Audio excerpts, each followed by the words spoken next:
Assalamualaikum warahmatullahi wabarakatuh. Perkenalkan, saya Taufik Hidayat, dosen pengampu mata kuliah budidaya tanaman.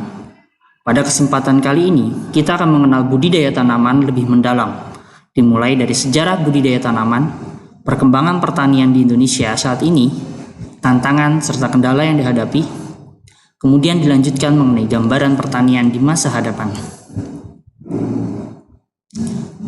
Diharapkan pada pertemuan kali ini kita akan lebih mengenal mengenai pertanian, baik di masa lampau, saat ini, bahkan proyeksi masa depan.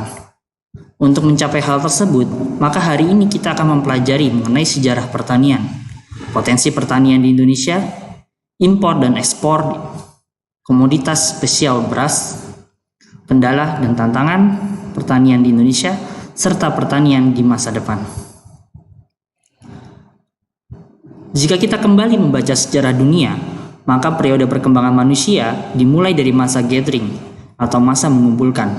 Ketika dirasa mengumpulkan sudah tidak memungkinkan, maka muncullah era ladang berpindah. Mulai ada domestikasi tanaman. Setelah kesuburan lahan menurun, maka mereka berpindah ke tempat yang baru. Ketika proses berpindah sudah tidak memungkinkan, maka sejarah pertanian bergeser kembali menjadi lahan tetap. Kondisi ini berlangsung hingga sekarang. Jika kita melihat perkembangan kebudayaan awal, maka hampir sebagian besar peradaban berkembang di wilayah sungai. Sebut saja kebudayaan Mesopotamia, lembah sungai Nil, lembah sungai Kuning, lembah sungai Indus.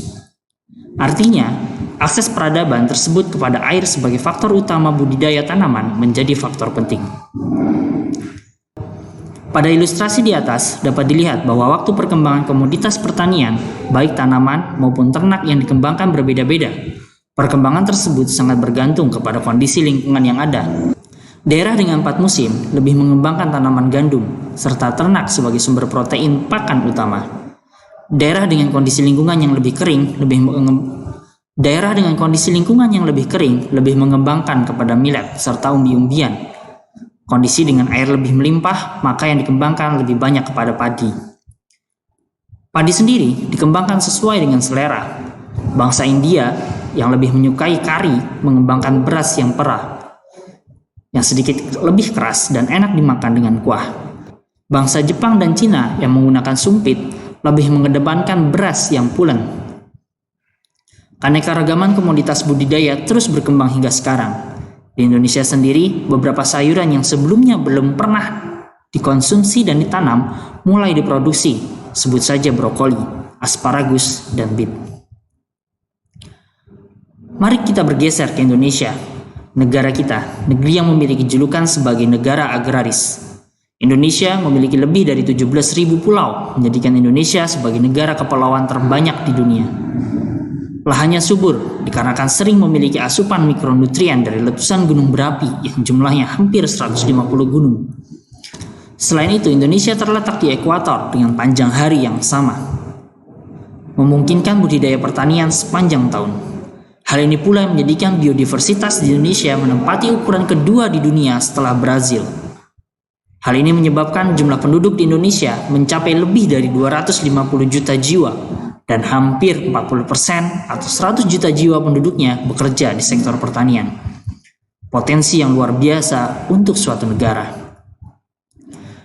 Realitanya, Indonesia menjadi importir gula dengan jumlah 3,4 juta ton atau hampir 56% kebutuhan gula nasional. Menjadi importir dari kedelai hingga 60% kebutuhan nasional.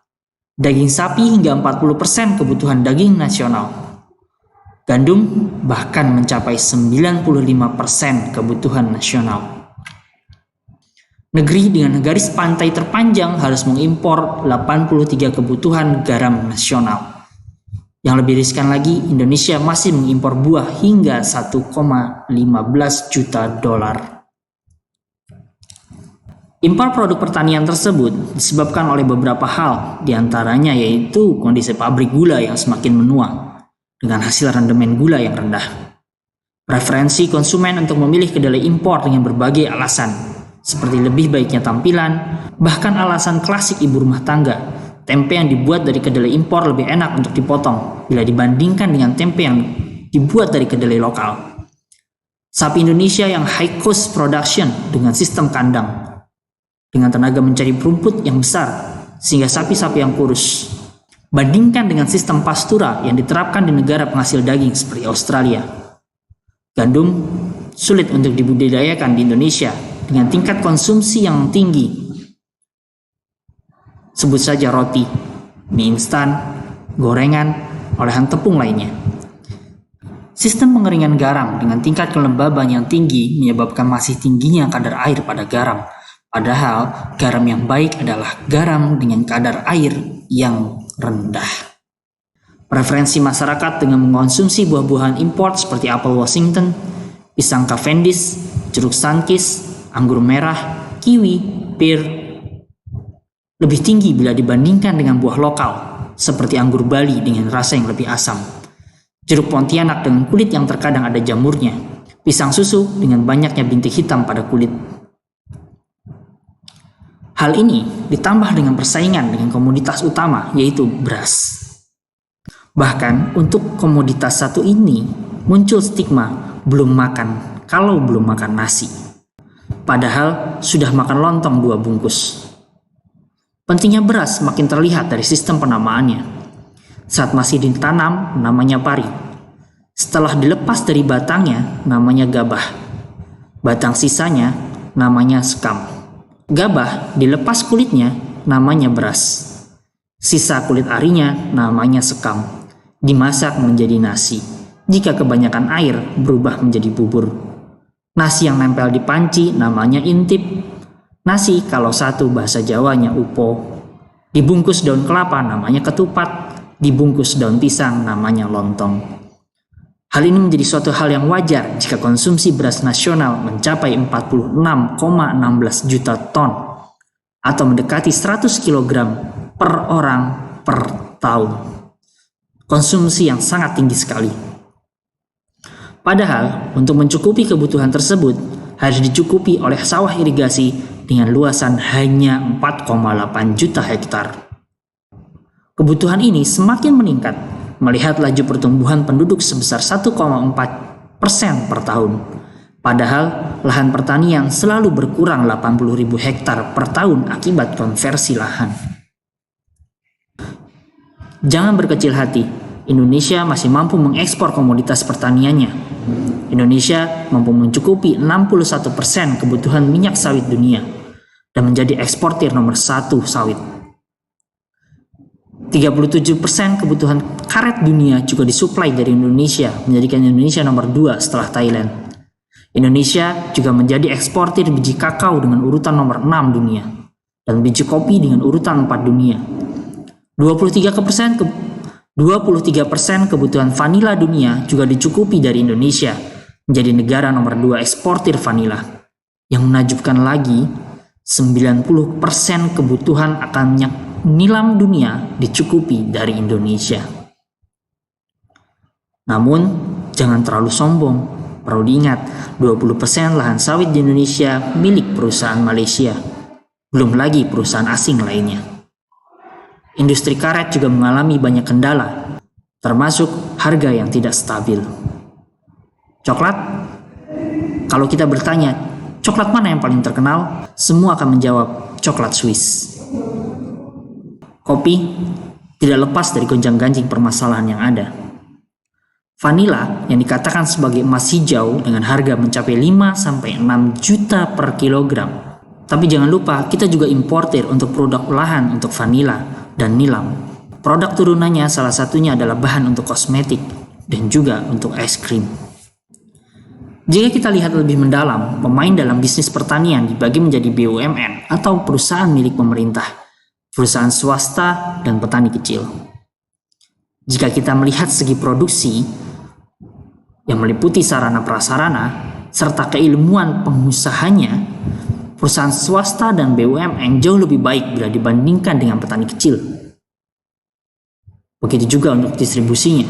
Tapi jika kita lihat tingkat konsumsinya, bandingkan yang dikelola oleh BUMN dan swasta, sebagian besar adalah produk dengan nilai jual tinggi seperti sawit, kakao, kopi, karet, vanila yang lebih bermain di pasar dunia. Bandingkan dengan produk yang ditanam oleh petani kecil, padi, jagung, kedelai, yang lebih banyak bermain di pasar lokal. Tingkat konsumsinya sangat jauh berbeda. Sebagai contoh ekstrim, 100 kg beras per tahun per kapita atau dikatakan per orang, bandingkan dengan konsumsi parfum sebagai produk lanjutan dari nilam. Potensi yang tadi telah disampaikan di atas bisa menjadi kendala ke depan. 17.000 pulau, artinya distribusi penduduk yang tidak merata. Rantai produksi yang panjang, rantai penjualan yang juga panjang. Lahan subur tetapi banyak dikuasai asing. 150.000 gunung berapi siap dengan bencananya. Jumlah penduduk besar artinya semakin banyak mulut yang perlu diberi makan. Jumlah pekerja di bidang pertanian yang besar menjadikan nilai efektivitas dan efisiensi menjadi rendah.